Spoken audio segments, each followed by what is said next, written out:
सर्दी, खोकला आणि अंगात कणकण यासाठी जो काढा मी घेते तो काढा आज आपण बघूया।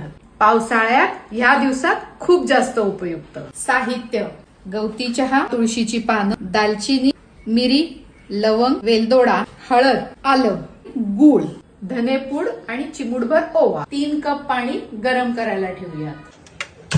गूळ, हळद आणि गवती चहा जोडून बाकी सर्व मसाले कुटून घेऊ। तुळशीची पानं, कुटलेले मसाले पाण्यात टाकू।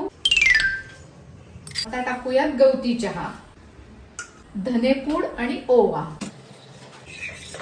3 कप पाणी घेतले, चांगलं 1.5 कप होईपर्यंत उकळवूया। छान उकळतोय, हा बराच आटलाय। गूळ आणि हळद मिक्स करू।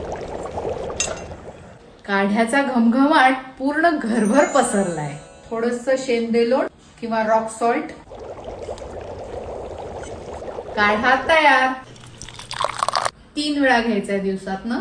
काढा घेतल्यानंतर पुढचा अर्धा पाऊण तास काही खायचं प्यायचं नाही किंवा पाणीही प्यायचं नाही। घसा शेकला जातो, कफ पातळ होतो आणि डोकं जड झालं असेल तर तेही कमी होतं। हा काढा तुम्ही लहान मुलांनाही देऊ शकता, फक्त 2 ते 3 चमचे। असा हा सर्व गुण संपन्न काढा घ्या, लवकरात लवकर बरे व्हा।